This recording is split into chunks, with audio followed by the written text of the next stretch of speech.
Hey there, VC, back with another video, and with this, I'd like to show some stuff I got from the flea market. Some pretty rare psych stuff I'm going to show, but I'm just going to start with the single I got. It was $1, so I'm not going to pass it up, even though it's not the best shape.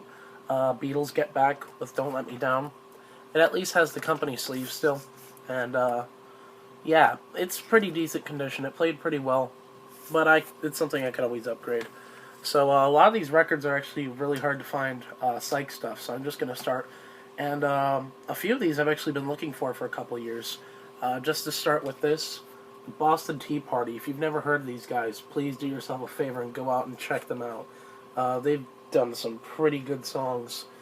This is their first and only album. This is a mono promo copy. Yeah, I was really glad to find this. This one's been on my wish list for like 4 years now. So yeah, really glad to find it. And that's on Flick Disc Records, which if you've never seen it, it has a really cool label. Oh, hopefully I can get... Yeah, I think that's coming up well.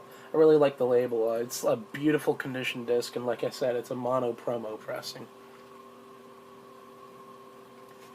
So yeah, I was really glad to find that. He had a lot of really good psych stuff, but I only had $50 on me, so I couldn't get it all.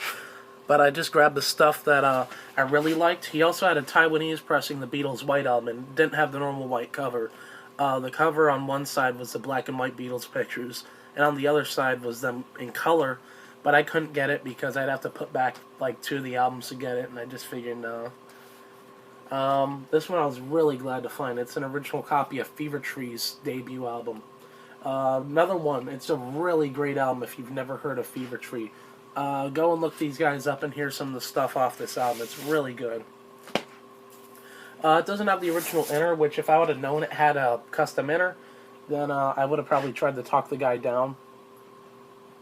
But still, I feel like I got this for a good price, considering how much I've seen these in the stores before. And if you can't find the originals, because the originals are hard to find, I do know that I think Sundays has reissued it very recently. Amboy Dukes, Journey to the Center of the Mind. Really good album. Amboy Dukes, Ted Nugent's, I think, his first group.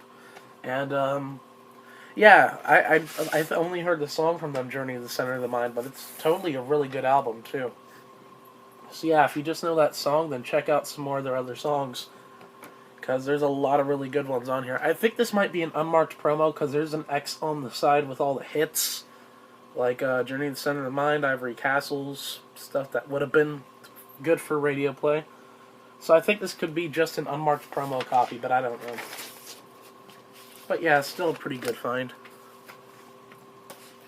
This was a buck, Traffic Mr. Fantasy, not in really good shape, but it's an original. It has a really weird misprint on it, where it's saying that Dear Mr. Fantasy is the 5th track, and yeah. It's not the last track. They got the track listing mixed up for side 2. I thought that was a little weird. Oh, it's really cold today. Yeah, the disc is it's beat up, but it plays. So yeah, it's in decent condition. Good plus maybe. It plays pretty well. Yeah. There's a lot of really good songs on this, too. Paper Sun, House for Everyone, of course, Dear Mr. Fantasy, Hole in My Shoe, just to name a few. Having a Wild Weekend by Dave Clark 5. Another one that was $1. I'm not going to pass it up. It's in pretty good shape. I'm not going to pass up any Dave Clark 5 that I see. Yeah, it's a little beat up. I haven't gotten around to cleaning it, but, you know, not bad for $1. Every time I see this album, it always has really bad ringwear. This one only has a name written on it and some tape. Other than that, all the seams are pretty good on it. And this is the final one. Johnny Rivers Golden Hits, another dollar bin one. And, yeah, this has all his hits on it. Memphis, Tennessee, John Lee Hooker, Secret Agent Man, you know, stuff like that. So yeah, I was glad to find this, too. I never find any of his original stuff too often. I find the singles occasionally, but no really full-length albums. And they're not really that hard to come by either. I just never see them. So yeah, I was glad to pick this up. Thank you guys for watching, and let me know what you think of those psych finds. So Yeah, thanks.